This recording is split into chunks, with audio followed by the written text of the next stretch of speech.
कला, साहित्य और नैसर्गिक सौंदर्य को अपने आंचल में समेटे जबलपुर शहर की एक और अलग पहचान है। विश्व का पहला हिंदी कैलेंडर प्रकाशित करने का गौरव भी इसी शहर को मिला है।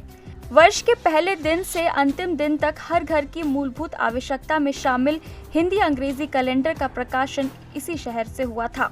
पहला कैलेंडर सन 1934 में प्रकाशित हुआ था। जबलपुर में लाला राम स्वरूप की एक छोटी सी दुकान थी, जिस पर किताबें और दूसरे सामान बिका करते थे।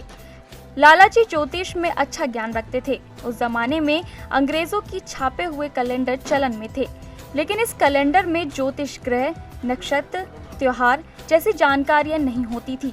तब लाला राम स्वरूप ने एक अंग्रेजी कैलेंडर में तारीखों के नीचे हाथ से ही ये जानकारियां लिखना शुरू कर दी। तो अंग्रेजी तारीख के हिसाब से लग्न मुहूर्त पूछने ज्यादा लोग आने लगे।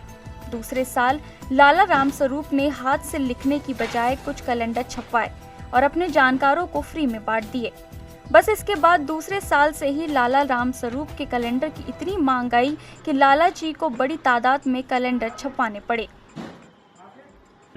पंचांग बनता है सूर्य के ऊपर, सूर्य चलता है, सूर्य के अनुसार चंद्रमा और सूर्य के अनुसार तिथि निकलती है, और जब तिथि निकलती है उससे भद्रा निकलती है, आदि भद्रा होती है, और नक्षत्र निकलता है, सूर्य से नक्षत्र निकलता है, और नक्षत्र निकलता है उससे चंद्रमा निकलता है, और सूर्य की गति से सारे चलायमान होते हैं।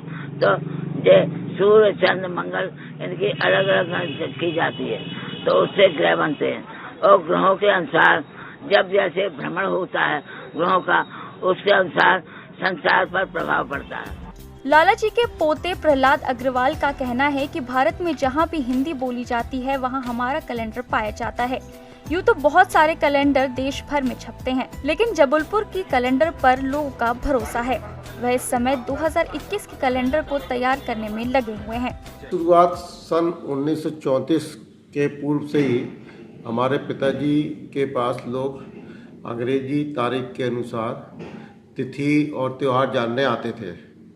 तो काफ़ी लोग जब पूछने आने लगे तो उनको ये ऐसा लगा कि यार पंचांग के रूप में जो पतरा टाइप का आता है जो बहुत कठिन होता है, हर आदमी से बनता नहीं है, तो क्यों ना हम इसको कुछ प्रतियाँ अंग्रेजी कैलेंडर में दर्ज करके इसको पंचांग को सरल रूप में कर दें। तो इस तरीके से उन्होंने 500 प्रतियाँ छपवाई अपने ग्राहकों को फ्री देने के हिसाब से।